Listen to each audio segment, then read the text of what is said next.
네, 정치인 생톡 정치권의 주요 이슈를 살펴보도록 하겠습니다. 김재원 조국혁신당 의원님 나와 계십니다. 네, 안녕하세요. 반갑습니다. 안녕하세요. 네, 3대 특검이 이제 본격적으로 열릴 예정입니다. 네. 조국혁신당에서 추천을 했던 이명현 변호사가 최상병 특검에 이제 지명이 됐어요. 네, 그렇습니다. 왜 적임자로 보셨는지부터 여쭙고 싶습니다. 저희가 당초에 세 분을 추천을 드렸었는데 모두 전현직 법관이시고 그리고 군 법무관, 검찰 출신 이렇게 원칙 독립성 전문성을 갖춘 그런 분들이었는데 그 중에 이제 이명현 실장님이 되신 거죠. 이분은 23년 전에 그 수사 외압이 있었을 때도 군 법무관으로 근무를 하시면서 네. 외압에 굴복할 수 없다, 진실에 임하겠다 이렇게 얘기를 하시고 그때 맞서셨던 분이었거든요. 그래서 네. 그걸 믿고 이제 저희가 추천을 드렸죠. 이번에도 이제 되시고 나서도 그때를 잊지 않겠다. 역시 똑같은 자세로 임해서 이 수사 마무리 잘할 수 있도록 하겠다 이렇게 얘기를 하셨기 때문에 국민들께서 좀 믿으셔도 될 만한 그런 아주 강직한 특검이라고 보실 수 있겠습니다. 네, 외압에 흔들리지 않겠다 이렇게 네. 이야기하는 것도 좀 믿음직스럽고 네. 여러 가지로 뭐 군 법무관 출신이기 때문에 여러 네. 가지 군 상황을 잘 알고 있을 것도 같고요. 네, 그것도 그렇고 평판이 워낙 좋으세요. 또 네. 이제 그쪽에 이제 그 풀에서 굉장히 그 평판이 좋은 걸로 알고 있습니다. 기대가 됩니다. 그런데 오늘 국힘 원내대변인이 일단 민주당과 혁신당이 이 국민의힘까지 이제 수사가 확대될 수도 있는 이 특검에 대해서 편향성 논란을 들고 왔습니다. 네. 어떻게 보세요? 편향성 논란이란 게 그렇게 말씀하시면 안 되죠. 왜냐하면 여야 합의로 특검을 지금 추천을 하고 대통령께서 임명을 하신 거 아닙니까? 네. 지금 와가지고 여야 합의가 다 이루어진 부분에 대해서 편향성이 있다 이렇게 말씀을 하시면 안 되고 이미 명단이 다 올라간 사안에 대해서 합의를 했던 부분인데 그렇게 말씀하시는 건 참 국민에게 이런 진실 부분을 호도를 좀 하시려고 그러는 게 아닌가. 왜냐하면 저번에 제가 방송에 나와서 말씀드린 부분이 있지만 국힘도 수사 대상에 포함이 되는 거잖아요. 그러니까 어떻게 해서든 발목을 좀 잡고 싶다 이런 생각이시겠죠. 네. 그렇기 때문에 더더욱 이렇게 이야기를 하는 게 아닌가, 비판적인 시각으로 내놓는 게 아닌가 싶은데 정치보복 논란에 대해서는 어떻게 생각하세요? 이것도 뭐 진상 규명을 가로막는 그런 정치 공세에 불과하다고 저는 생각을 네. 합니다. 대통령이 임명한 이게 진실을 밝히기 위한 법적 절차를 거친 공적 기구예요. 특검이라는 것은 거기에 대해서 자꾸 정치 공세다. 또 지금 조금 아까 말씀드렸던 대로 합의가 이미 끝났지 않습니까? 그렇죠. 합의해서 올린 거를 재가를 해주신 거거든요. 그 부분에 대해서 이제 와가지고 왜 또 바깥에다가는 뭐 그 정치 공세를 그렇게 펴십니까? 국힘이 일단은 국민의 민심을 전혀 읽지 못하고 있다고 느끼는 게 네. 그 텃밭이라고 할 수 있는 부울경에서조차도 네. 특검의 찬성하는 민심이 과반을 넘었다고 하더라고요. 네, 네, 그렇습니다. 부울경 같은 경우에 보수 텃밭인데 그런데 이것이 부당한 면이 있었다, 또 억울하다, 이런 거를 다 느끼고 계시는 거죠. 그래서 국민적 관심사인데 이 특검이 네. 국민적 관심사이기 때문에 부울경에서도 그렇게 높은 지금 특검이 지지를 받고 있는 상황인 거고 이 부분의 진상 조사가 완벽하게 규명됐으면 좋겠다는 게 국민적 관심사인데도 불구하고 지금 어떻게든 막아보려는 그런 정치 공세를 펴고 있는 거거든요. 매우 부당합니다. 방금 제가 바깥에서 이제 진행되는 이제 그 방송을 보고 들어왔는데 아직도 지금 뭐 그 탄핵 탄핵 반대냐 탄핵 찬성이냐에 대해서도 싸우고 있잖아요. 그러게요. 국민적 관심이 지금 어디가 있는지 국힘에서는 전혀 파악을 하지 못하고 있는 것 같습니다. 지금 먹고 사는 문제 매우 힘들어요. 네. 예, 그리고 이 내란 종식이 바로 끝나야 빨리 이 부분이 해결돼야 우리가 민생에 집중할 수 있지 않겠냐는 게 국민적인 관심이신 거거든요. 그 부분에 대해서 왜 이해를 하지 못하시고 이런 자세로 계속 나오시는지 모르겠습니다. 과연 국민을 위해서 뭘 하려는 마음이 있는가까지 생각을 해봐야 될 정도예요.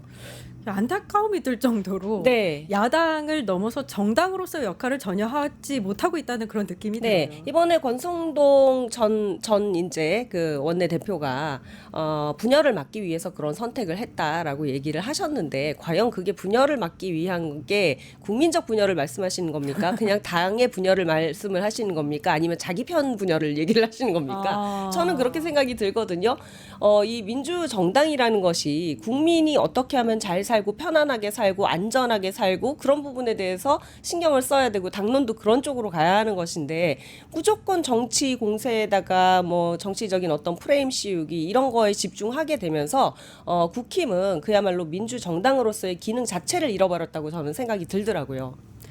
이틀 후에 원내대표가 뽑힐 거고 곧 전당대회도 열 텐데 이 쇄신은 좀 힘들 것 같다 이런 생각이 듭니다. 그러나 좀 그래도 좀 상식적인 분이 원내대표가 되었으면 좋겠다. 그러니까요. 이게 협치가 사실 돼야 되니까요. 맞아요. 네, 맞습니다. 네. 자, 경주 에이펙 이야기를 좀 해보겠습니다. 11월에 열리는 경주 에이펙 특위위원으로 지금 의원님께서 활동하고 계시죠? 네, 그렇습니다. 지금 이제 경주를 갔다가 또 인접 지역인 영덕을 다녀왔어요. 아. 예, 영덕 다녀왔고 그 산불 이제 그 상황이 어떤가 또 문화적으로는 이렇게 도울 부분이 없는가 그런 부분 같이 살펴보고 왔습니다. 경주 에이펙 같은 경우에는 사실은 늦어지게 된 게 윤석열 내란 때문이에요. 네. 그래서 지금까지 늦어지고 이제 건물이라든지 이런 거 만찬장 조성이라든지 이런 부분 만찬장 같은 경우에는 지금 한 5%밖에 완성이 안 된 그런가요? 상황이거든요. 그 뭐 가건물로 짓는 거다 보니까 이제는 빨리 완성을 할 수 있을 것이라고 물론 보는데 그렇게 또 얘기도 하시고 그러는데 뭐 안전 진단도 해야 되겠고 그 안에 사실은 이제 그 안에서 벌어지는 컨텐츠의 내용이 중요한 거잖아요. 그렇죠. 이게 건물만 지어놓으면 대충 어떻게 하면 되겠지라는 생각을 하면 안 됩니다. 그렇기 때문에 이 콘텐츠 내용 같은 것들도 상당히 중요한데 그런 것들은 지금 아직 손도 못 대고 있는 단계이죠. 그래서 제가 이번에 가가지고 어떻게 뭐 그 소통상 이제 뭐 관계 부처들과 소관 기관들도 다 있으니까요. 관계 부처 간이나 아니면 경주시 간의 소통 문제라든지 뭐 그런 게 없는가, 또 미흡한 부분은 없는가. 왜 그러냐면은 그런 내용들을 먼저 파악을 해놓고 미리 외부에서 소프트웨어 부분은 준비를 해놓고 있지 않으면은 하드웨어가 완성됐을 때 이제부터 시작 그러면 한 달밖에 기간이 안 남는 거죠. 그 안에 테스트를 해보고 시뮬레이션을 돌려보고 이럴 수 있는 시간이 전혀 안 되는 거예요. 그렇기 때문에 좀 빨리 움직여서 제가 좀 자주 왔다 갔다 하더라도 그 부분 챙겨야 되겠다. 왜냐하면은 이 부분이 정말 중요한 게 이번이 첫 국제 정상들이 우리나라에 오는 그리고 이재명 대통령께서 첫 호스트로 그렇죠. 이제 그 외국의 정상들을 맞는 그런 국제 무대이기 때문에 굉장히 중요합니다. 또 그 잼버리에 대한 트라우마가 우리가 아직도 있거든요. 그래서 그렇게 준비가 안 되고 이런 것들을 볼 수가 없어서 직접 가서 챙겨야 한다고 생각을 했습니다. 말씀하신 대로 이재명 대통령이 이제 취임 이후에 첫 국제 행사이기도 하고 우리에겐 잼버리라는 좀 실패한 그 과거가 있기 때문에 여러 가지 잘 챙겨야 되겠다 이런 생각이 듭니다. 네. 어떤 행사나 전시들을 준비하고 있는지도 궁금합니다. 지금 경주시에서는 17개, 문체부에서는 13개의 문화 행사를 준비를 하고 있어요. 만찬장 행사, 만찬장 때 이제 그 저녁을 드시면서 볼 수 있는 공연까지 준비가 되고 있는데 그 부분은 이제 총괄 감독이 지금 내정이 이제 되신 거고 그 부분에 이제 기획에 따라서 움직이게 되기는 할 건데 그거 이외에도 여러 가지 프로그램들을 저도 제안을 하고 있어요. 그러세요? 왜 그러냐면은 이게 에이펙이라는 게 사실은 경제 교류 및 이제 공동 번영 이런 것들을 협력체로서의 어떠한 이제 그 기능을 하는 그런 것 아닙니까? 에이펙 정상회담이라는 게. 그래서 경제 위주로 되어 있는데 우리나라가 문화 부분이 지금 굉장히 앞서고 있는 부분이잖아요. 사실은 지금 전 세계의 문화 선도국이라고 봐도 무방한데요. 문화 선도국으로서의 그런 문화 경제 수출 역량은 얼마나 되는지는 아직까지 파악이 안 되고 있고 또 그 부분에 대해서 신경을 안 쓰고 있었기 때문에 그냥 민간에서 하는 거 혹은 문화는 그냥 향유 시간 있고 돈 있을 때 향유하는 거야 이렇게 생각하는 그런 게 아직 많은데 이것을 우리가 외부에 강력한 이제 수출 전략으로 삼았었을 때는 어떤 일이 벌어질까라는 생각을 한번 해보셨으면 어떨까. 그래서 저는 그 부분이 상당히 경쟁력이 있다고 보는 거거든요. 그래서 요번에 저희가 특위 그 회의에서 제가 공식적으로 제안을 드렸습니다. 그 에이펙 홈페이지에 들어가 보니까 모든 경제 그룹들이 이제 다 회의체들이 있는데 그 중에 문화 협력체가 없어요. 예, 문화 산업이라든지 문화 수출이라든지 문화 교류에 대한 이제 그런 그룹이 없어서 외교부에 이제 그 부분을 제안을 꼭 하시라고 그랬고 또 요번에 그 문화 부분에 대해서 특별히 취임사에서 대통령께서 강조하신 부분도 있었고 문화가 곧 경제다. 그렇죠. 이런 마인드를 가지고 계시기 때문에 그것이 그대로 공동성명서 상에 발언으로 들어갈 수 있도록 네 그렇게 좀 조치를 미리 해달라고 예 네. 각국의 이제 그런 것들에 대해서 조율을 좀 해달라고 외교부에 제가 제안을 했습니다. 우리 문화가 상당히 대단하다는 건 아닌데 이게 정부에서도 협력이 없으면 안 되고 의회에서도 협력이 없으면 안 되거든요. 그래서 그런 부분들도 제안을 드렸고 또 제안을 하나 더 드린 게 의회 차원에서 반드시 지원이 따라야 되지 않겠습니까? 이게 정상회담이 끝나고 나면 이게 행정 중심의 그런 회의니까 네. 그 회의체에서 나온 얘기들 또 협의가 된 내용들에 대해서는 각국의 의회들에서 서포트를 해야 되는 부분인데 그런 건 없더라고요. 그래서 그냥 지금은 가칭입니다만 제가 만들었으니까 그 Parliamentary Assembly of APEC 이렇게 해가지고 그 정상회담 사후에 우리들이 의회 차원에서는 어떤 부분을 이제 듣고 그 부분을 지원할 것인가를 논의하는 그런 장을 한번 열어보자. 세계 최초입니다. 그래서 그러게요. 그만큼 국가적인 위상 또 우리 의회의 위상도 높일 수 있을 것 같아요. 재미난 얘기 하나 해드리면 네. 우리나라 의회 민주주의에 대해서 굉장히 관심들이 많습니다. 어제 같은 경우에는 일본 시민들 중심으로 해서 한국의 민주주의에 대해서 교육을 좀 받으러 오고 싶다. 그런 걸 만들어 봐줄 수 있겠느냐 이런 문의가 왔었어요. 그래서 정말 관심이 많구나라는 생각을 했고요. 일본도 우리 따라 좀 변화를 하려나?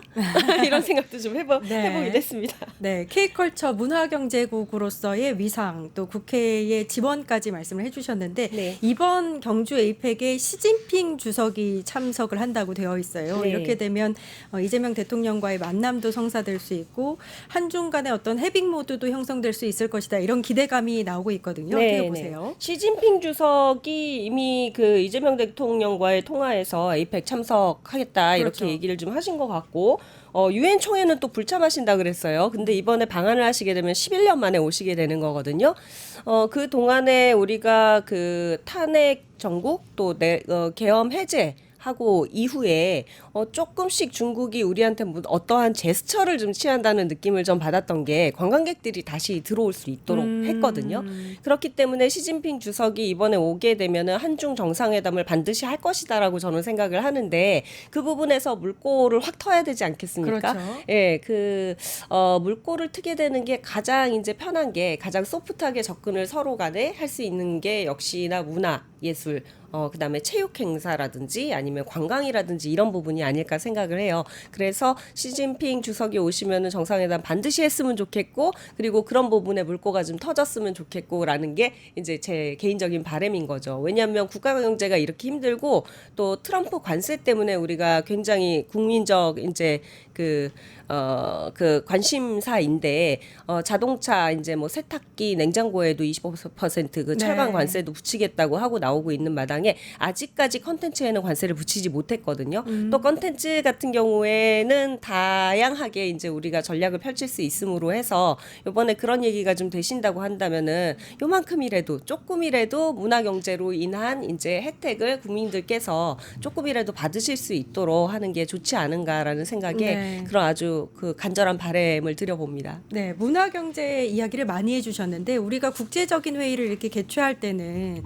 또 산업적으로도 물꼬를 틀 수 있는 국제적인 무슨 수출이라든지 이런 길에 있어서 좀 물꼬를 틀 수 있는 계기가 됐으면 하는 그런 바람도 있거든요. 어떤 산업이 당연히. 좀 부각을 네, 나타낼 수 당연히 있을까요? 그런 것들을 해야죠. 경주가 참 특이한 도시인 게 전통 문화가 있는 도시이기도 네. 하고요. 굉장히 오래된 천년의 고도죠. 고도인 동시에 첨단 기술이 또 같이 숨쉬고 있는 그런 도시이기도 합니다.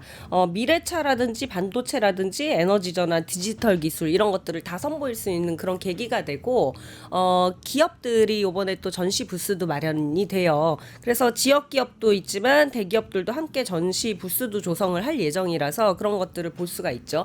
역시 부스를 하면서 저는 지금 좀 주장을 하고 있는 게 민간에서도 공예나 뭐 그 부분도 많이 지금 참여를 하실 수 있는 그런 기회를 좀 만들려고 하고 있어요. 그래서 우리의 문화 수준을 보여주면서도 이런 것들은 공식적으로 이제 부스가 마련이 되는 건데, 이거 말고도 이제 그 공예 부스도 물론 설치가 될 테지만 그거 말고도 민간에서 뭐 누구나 참여할 수 있는 그런 이제 전통 공예 플리마켓이라든가 뭐 이런 것들도 좀 해볼까라고 생각을 하고 제안을 드리고 있는 상황이고, 또 거기 한복이 굉장히 우리가 여러 이제 그 방향으로 다시 재해석한 그런 한복에 대해서 또 알릴 수 있는 그런 기회도 되고, 그렇기 때문에 다각적으로 그렇게 문화 경제 상품뿐만이 아니라 기업 상품들도 선보일 예정입니다. 예, 11월에 열리는 경주 에이펙 아직 개엄 이후에 준비가 좀 지지부진하면서 준비가 좀 덜 된 상태인데 잘 준비해서 성공적으로 개최되길 바랍니다. 네. 자, 정치인생톡 김재원 조국혁신당 의원과 얘기 나눠봤습니다. 감사합니다. 네, 고맙습니다. 뉴스토마토가 12.3 내란을 막아낸 시민영웅 1000명 찾기 프로젝트를 진행합니다. 내란을 막고 탄핵 소추를 이뤄낸 시민영웅 1000명을 찾아내 대한민국 민주주의의 역사로 기록하고 시상의 본보기로 삼음으로써 민주주의를 더 널리 확산하기 위한 프로젝트입니다. 이 과정에 직접 참여했거나 참여자를 추천해 주실 분들은 우측 제보하기 QR코드나 아래 메일로 추천 및 제보해 주세요. 많은 참여 바랍니다. 뉴스토마토와 함께해 주실 분들을 기다립니다.